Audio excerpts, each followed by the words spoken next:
Hello everyone and welcome to the channel. I'm Emmanuel, I'm a 737 pilot and a member of PMDG's tech team. Today I want to talk a little bit about control wheel steering and give you some demonstrations on when to use it, how to use it, and how to get into and out of it. So stay tuned. Let's start with a little bit of basic information. Pushing the control wheel steering engage switch on the mode control panel engages the autopilot in pitch and roll axis control wheel steering mode and displays CWSP and CWSR on the FMAs. So this is the buttons CWSA and CWSB. They are available on both MCPs, of course. The respective enunciation is going to come right here on the primary flight display below the primary mode enunciators. With control wheel steering engaged, the autopilot maneuvers the airplane in response to control pressures applied by either pilot. The control pressure is similar to that required for manual flight, and when control pressure is released, the autopilot holds existing attitude. With one exception though, if autopilot pressure is released with 6 degrees or less bank, the autopilot rolls the wings level and holds existing heading. This heading hold feature with bank less than 6 degrees is inhibited when you are either below 1500 feet radio altitude with the landing gear down, above flight director VOR capture with a true airspeed of 250 knots or less, or after flight director localizer capture in the approach mode. That is the very easy summary of what control wheel steering does.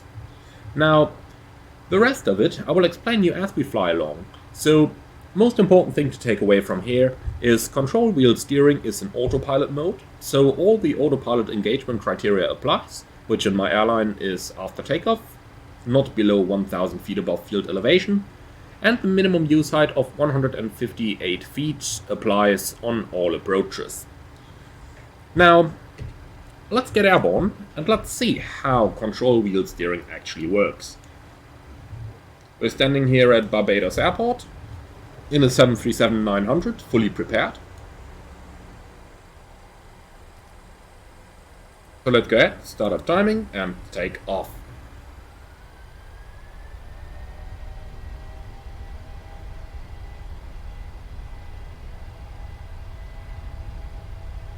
Takeoff thrust set, indications normal. 80 knots. Correct.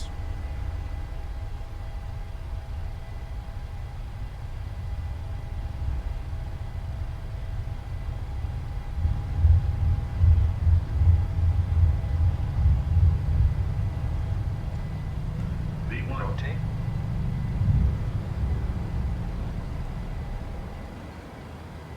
Positive rate of climb. You're up.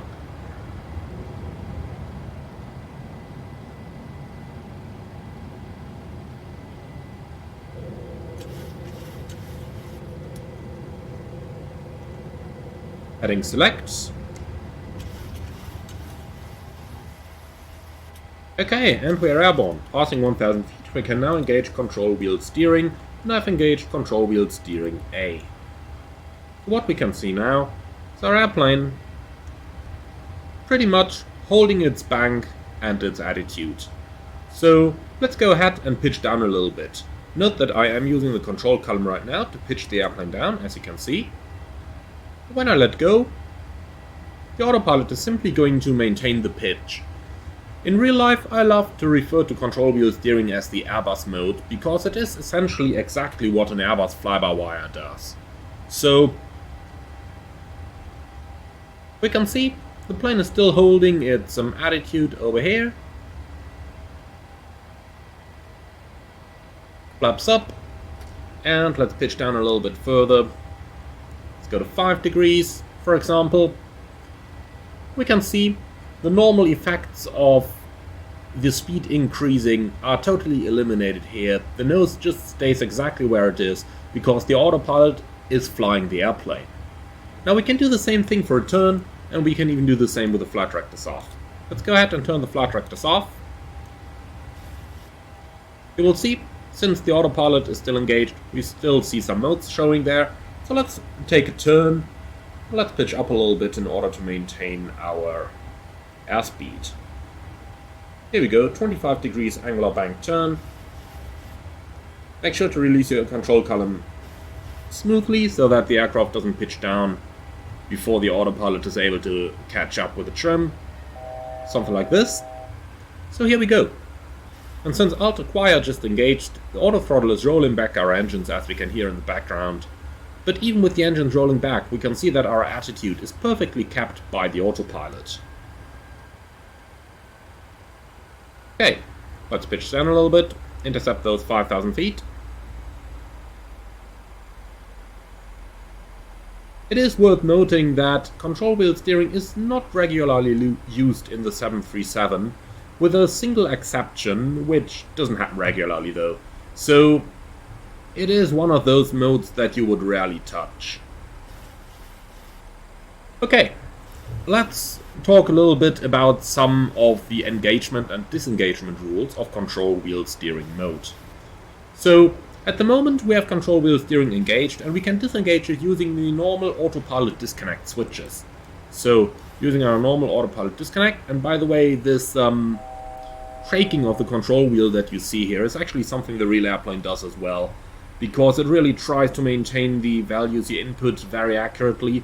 And even though the AFCOM says that the plane flies like, you know, with normal pressure on the control wheel, it is a very strange feeling to actually have the control wheel moving without you doing anything on it. So let's descend down to 3,000 feet, and on the way down I'm going to show you something. So first of all, disengaging control wheel steering is done through the normal autopilot disengagement criteria. So just press the autopilot disengage button and control wheel steering is going to switch off immediately.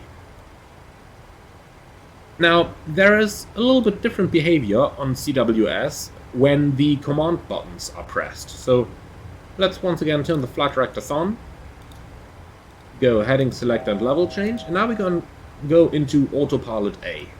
So command A is active, and now there are some ways of how the airplane might revert to control wheel steering. One of them is deselecting any pitch mode.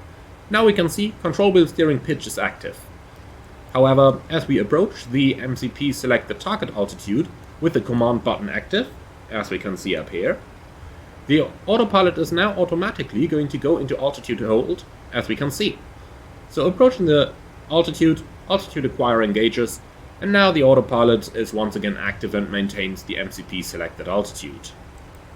That is a thing that we only see in the pitch modes, so there is no such thing in the roll modes. Let's say I disengage heading select right now, then control wheel steering roll becomes the active roll mode. So the autopilot in this scenario is holding the altitude while I can manually bank my aircraft in order to fly a selected heading, for example. Do note, however, that these modes are not normally used in 737 operation. So the active roll mode disengaging is something that puts control wheel steering on, but the first thing a pilot would do in this scenario is to select a new roll mode for the autopilot. For example, this might happen when you overfly the end of a route in LNAV, or when the secondary flight plan is activated, but be aware that this is not currently simulated in the PNVG.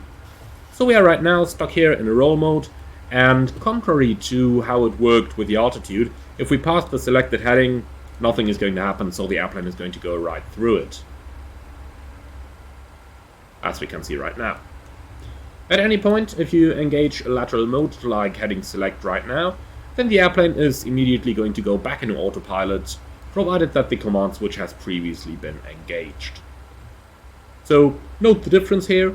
If the command switch is engaged and you pass your MCP selected altitude, then autopilot is going to engage in altitude acquire and thereafter altitude hold, while on heading that does not happen. Another feature that we have to be aware of when flying the airplane on control wheel steering is the automatic leveling of the wings when we are using less than 6 degrees angle of bank.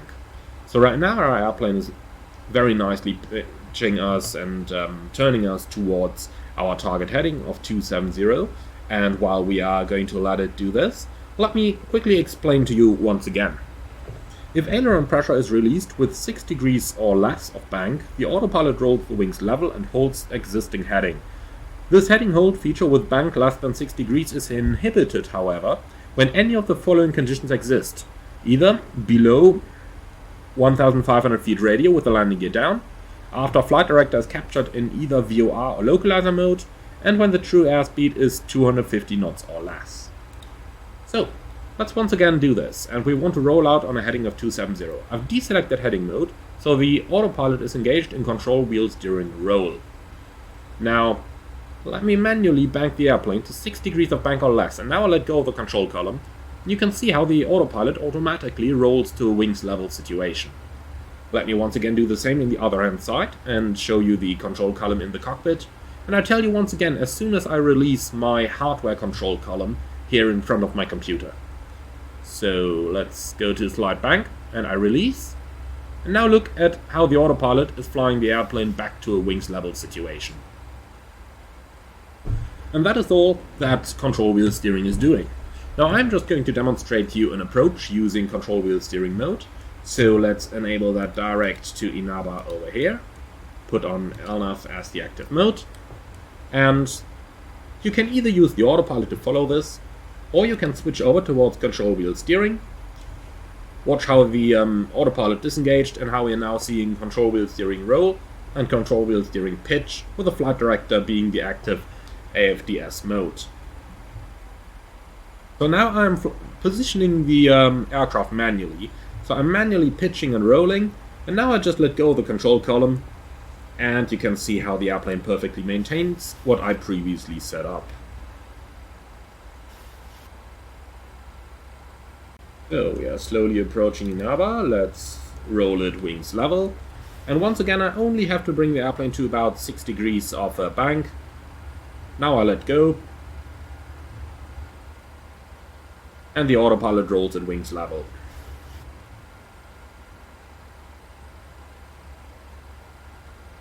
So that is how you use control wheel steering mode to fly along your airplane. Let's descend to an altitude of 2,500 feet over here. Now I'm going to deselect altitude hold, and be aware this time we only have CWS A selected and not Command A. So this time, as we descend the airplane to the MCP selected altitude, the flight director mode is going to engage in altitude acquire, bringing up the pitch command bar of the flight director once again, but this time note that the autopilot will not automatically engage.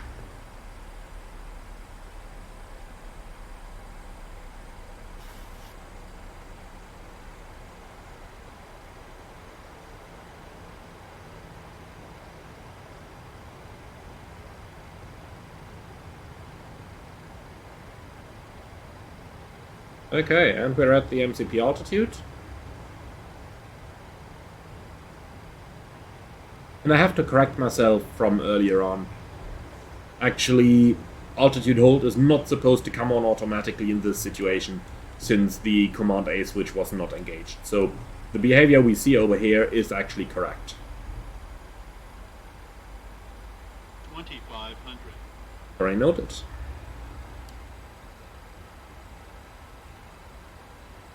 Another great aid of the control wheel steering mode is when you are configuring the airplane for approach. So it's something where the mode does a very good job in keeping your nose level. However, be aware that we don't normally use it for this.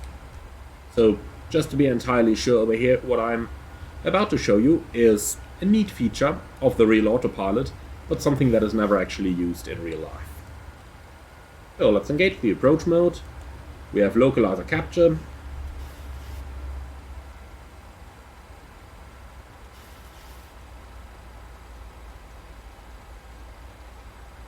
Runway heading 091 set.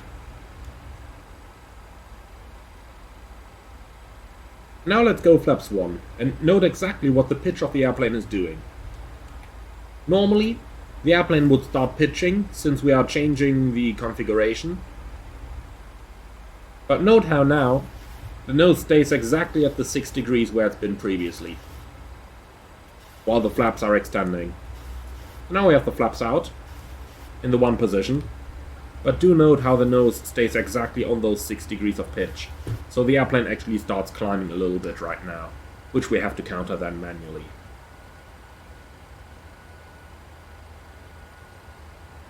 Same thing when we start reducing our airspeed.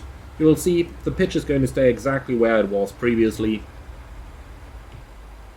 No pitching moment whatsoever. Intercepting the glide slope, let's pitch down a little bit to pick up that glide. Flaps 5.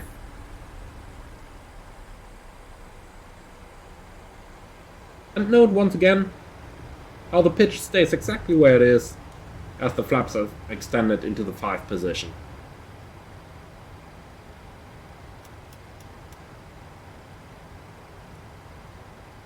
So let's get the airplane configured at least a little bit. So the next thing for us to do here, let's go gear down.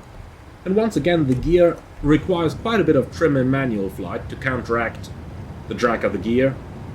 But as you can see, nothing happens, the pitch is dead on 2.5 degrees right now. And I have to correct manually, as I do right now, in order to resume the ILS. Flaps 15. And it would certainly help if I had selected a VREF. Let's do that. Flap 30. Selected. And here we go. And flaps 30.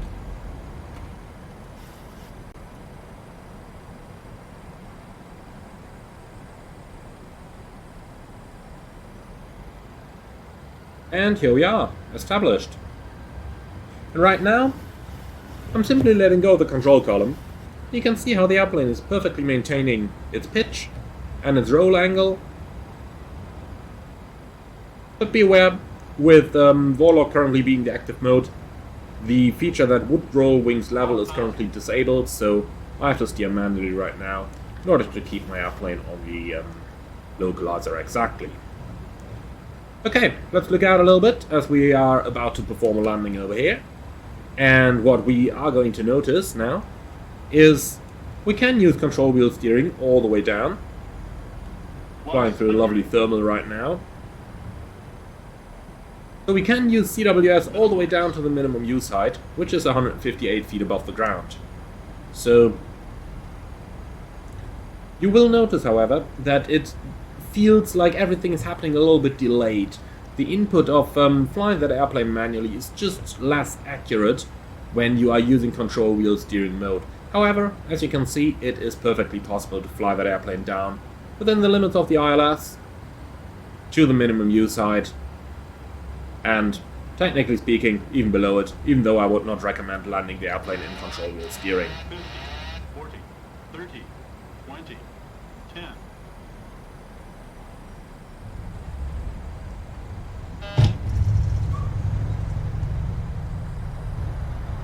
Okay, manual brakes.